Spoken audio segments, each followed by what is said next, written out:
This is sixth lecture of mathematics.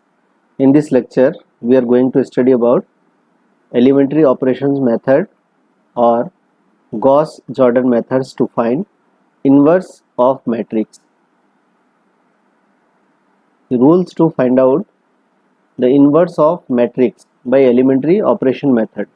So, for step 1, first we have to write A equal to IA, and then by using elementary row operation on A, reduce it into identity or unit matrix I, and apply the same operations on I to reduce it into B.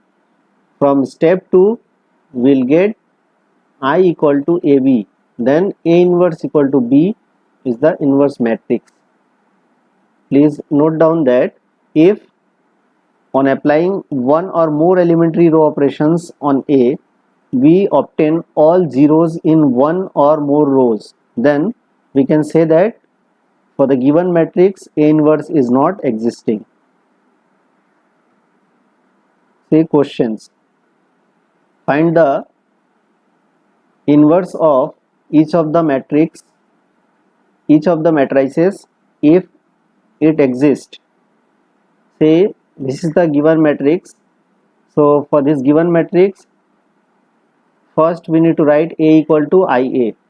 Then we have to put the value of A in left side, and in right side we have to put the value of identity matrix I.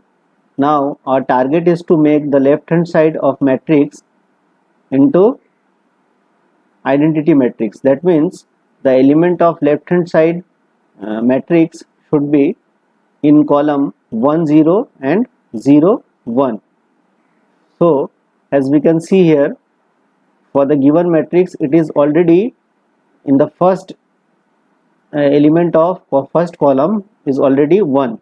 So no need to change this element, because we need to convert it into 1.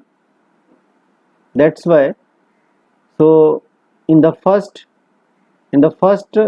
element of the column 1, there is no need to apply the operation, it is already 1. Now our target is to make this 2 is 0. So for making this 2 0, we have to apply the operation row 2 goes to row 2 minus 2 R1. So by that this 2 will be 0. As we apply this row 2 goes to row 2 minus 2 R1, so this 2 will be subtracted by 1 into 2, so we'll get 0. The same operation we have to apply here also. So 3 minus 1 in bracket 2, and this minus and this operational minus will be plus, so this 3 will be converted into 5. Now our next target is we have to change this minus 1 into 0. One thing you have to note here, whenever you have to apply the operation in left side, same operation we must apply in the right side also. Means whatever the change will happen in the left side due to this operation, so that type of change also happen in right hand side also. So we have to apply the same operation in right hand side here. Now in this third step, means first, second and this third step, you can see this 5 becomes 1. That means this row number 2 is divided by 5. That you can see in this operation, row 2 goes to 1 by 5 row 2. That means this whole row 2 you have to divide by 5. Now you can see the same change in the right hand side also. We have to divide this right hand side element also by 5. So this minus 2 becomes minus 2 by 5 and 1 becomes 1 by 5. Now our next target is to make this minus 1 0. So for making this minus 1 0, the simple operation we have to apply, that is row 1 goes to row 1 plus row 2, means this row 1 element we should add with row 2 element. So this minus 1 and plus 1, this will be 0. As you can see here, this is after applying this operation, this element is 0. So same operations we have to apply in right hand side also, means 1 minus 2 by 5. As 1 minus 2 by 5, if we calculated it, then we will get 3 by 5. Same 0, not minus, here it is plus, means 1 plus minus 2 by 5, that is already plus minus minus, that's why we'll get 3 by 5. Now 0 plus 1 by 5, so we get 1 by 5. So as you can see, now the left hand side of the given matrix is converted into unit matrix or identity matrix. So the right hand side of the matrix which we get after getting this unit matrix is known as the inverse matrix of the given matrix. So a inverse matrix A inverse equal to 3 by 5 minus 2 by 5, 1 by 5 and 1 by 5. The same way, see question number 2. Find the inverse of each of the matrices if it is exist. Why it is mentioning there if it is exist?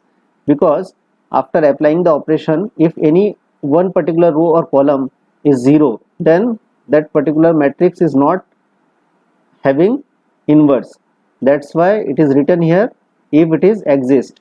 So as we can see here, first we have to write A equal to IA. Then we need to put the value of A in left hand side, and in right hand side you have to put the value of identity matrix. Then the way to solve this inverse matrix is you have to target the single element of first column, then second column as per your requirement. As you can see in this given matrix, it is given that in first column 2 and 1. That means what is our requirement here? Our requirement is this 2 should be 0, this 2 should be 1, and this 1 become 0. That means we have to make this 2 1 and this 1 0.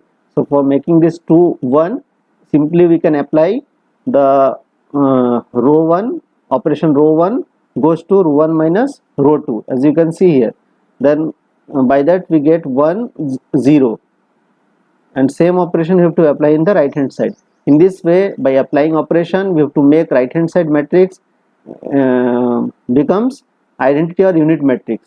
So at last we will get the inverse matrix when we get this left hand side of the matrix is identity matrix. Corresponding to that, whatever we get in the right hand side, that particular matrix is inverse matrix. So hope you have understood that how we find out the inverse of matrix by elementary operation method. Now say questions on practice questions for you all. So you just try to find out this inverse of this given matrix by elementary operation or Gauss-Jordan method if it is exist. Thank you.